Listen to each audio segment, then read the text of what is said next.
Assalamualaikum warahmatullahi wabarakatuh. Balik lagi di channel Akbar JK. Anies Baswedan lagi-lagi bersuara. Kali ini Anies Baswedan mengkritik soal RUU TNI. Nah, kritik Anies ini ya mendapat respon dari Profesor Mahfud MD dan juga mendapat respon keras dari Faisal Assegaf. Nah, ini ya yang menariknya, ini Faisal Assegaf terang-terangan mendukung RUU TNI yang disahkan oleh DPR, oleh Puan Maharani. Nah, seperti apa itu selengkapnya?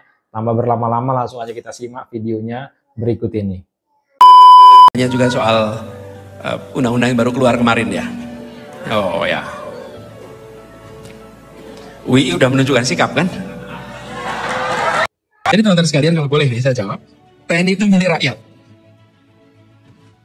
Karena itu semua yang dibahas terkait dengan TNI, biarkan dibahas di warung kopi, biarkan dibahas di ruang diskusi, dibahas di ruang seminar, dibahas di ruang-ruang terbuka, bukan dibahas di ruang tertutup yang tidak diketahui oleh rakyat. Nah, jika urusan sebesar ini diputuskan secara terburu-buru, maka boleh kita khawatir bahwa dampaknya tidak maksimal, bahkan mungkin justru tidak berdampak baik bagi TNI sendiri, apalagi bagi negara. Memprovokasi lagi ya kalau menurut saya nih ya. Astagfirullahaladzim. Nah, kita dengerin nih ya, Faisal Assegaf ini terang-terangan mendukung ya RUU TNI. Ini Faisal Assegaf nih, yang biasanya satu suara dengan Anies Baswedan, kali ini berseberangan terkait RUU TNI. Jadi ini sipil 27 tahun reformasi, brengsek semua, busuk semua, maling semua, kemudian cuci tangan menyalahkan yang lain. Bukan berarti kita mendukung militerisme, saya lawan. Tapi fakta 27 tahun reformasi, pencuri, garong, penipu, itu sipil. Kan begitu. Jadi dugaan lahirnya di fungsi ABRI, militer bangkit lagi, itu udah nggak ada. Rakyat ini berserikat dan menjaga nilai-nilainya.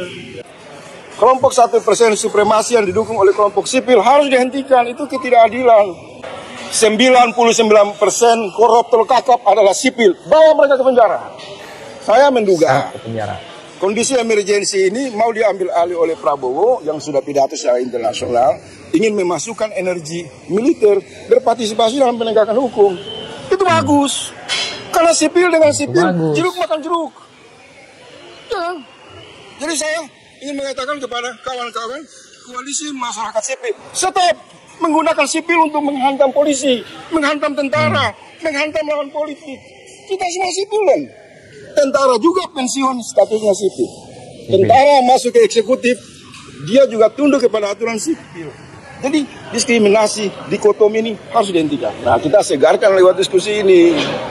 Kita bedah dan kita temukan tidak ada di pembedaan sipil maupun militer ditemukan dalam basic konstitusi.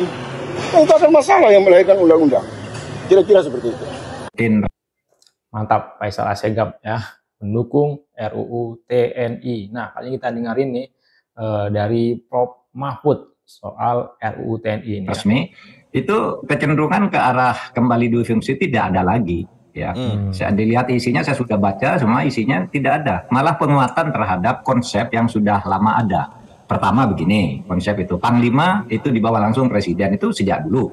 Jadi begitu. Yang kedua, Menteri Pertahanan adalah pemegang kewenangan strategi dan penyediaan alutsista dan semacamnya gitu, yang sifatnya administratif, logistik gitu, diatur oleh atau dikoordinir oleh Menteri Pertahanan itu lama. Kemudian sekarang penegasan bahwa TNI anggota TNI yang aktif di jabatan sipil itu harus mengundurkan diri atau minta pensiun, kecuali di dalam 16 yang sudah disebutkan, karena memang ada permintaan atau ada irisan tugas-tugas ke pertahanan gitu. Nah, dari situ menurut saya tidak ada yang kembali ke dui fungsi.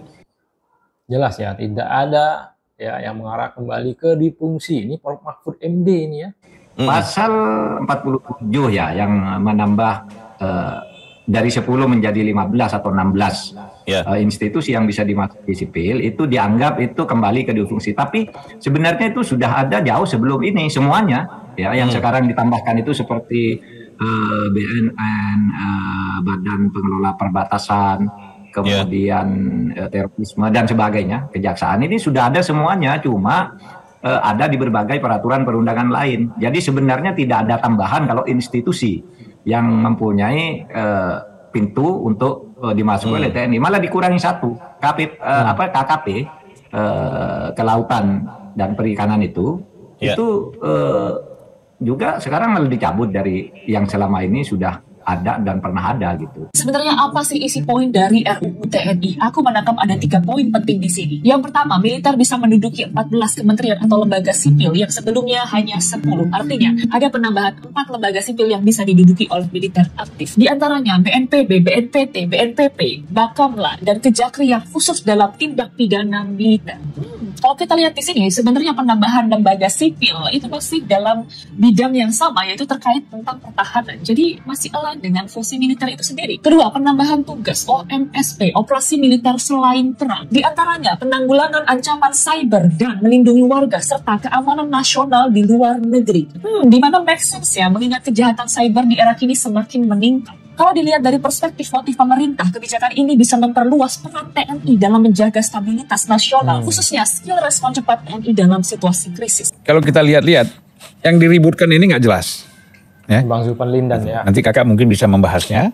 Jadi, kemudian pasal 47 misalnya, kementerian lembaga yang bisa diisi TNI.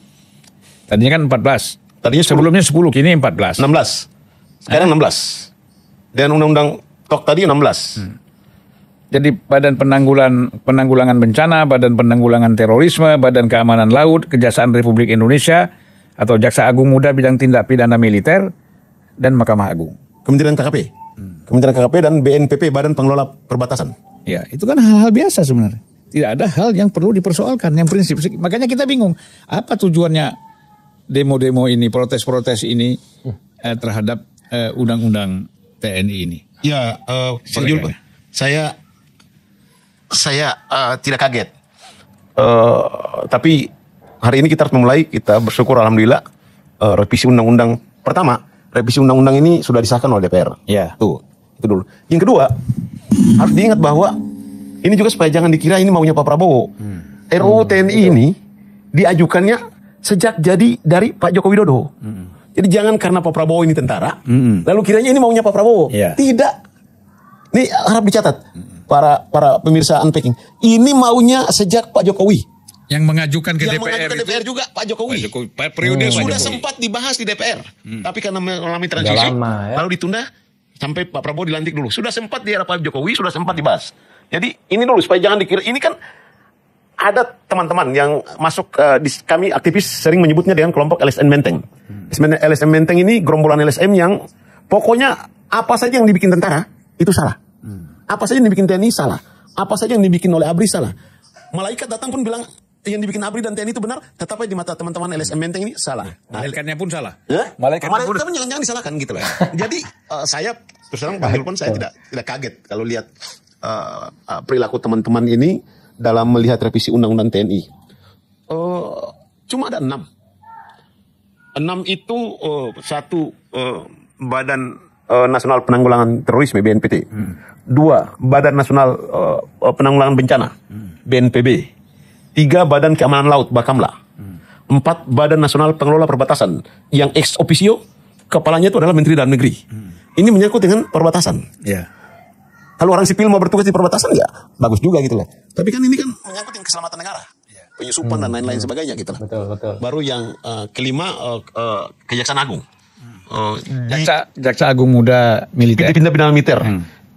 Sebelumnya di Mahkamah Agung sudah ada kamar ketua kamar militer dan tata usaha negara yang dijabat oleh Hakim Agung yang berbasis tentara.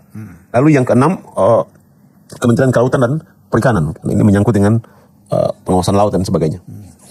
Saya Bang Julpan, jujur saya harus bilang ini masih kurang. Ya, kalau lihat tantangan permasalahan masih kurang. Mungkin perlu tambah 4 lagi. Tapi ya udah terlanjur diketok sih. Kalau teman-teman DPR sempat diskusi sama saya bilang masih kurang. Ada tambah 4 lagi ya, bahkan 5. Minta tambah lagi 4 bahkan 5 ya. Nah, silakan ketik komentar kalian terkait video kita kali ini ya. Sebelum saya akhiri, jangan lupa like dan subscribe-nya agar tidak ketinggalan informasi dan notifikasi dari channel ini. Saya Akbar CK, Assalamualaikum warahmatullahi wabarakatuh, salam sehat selalu, bye-bye.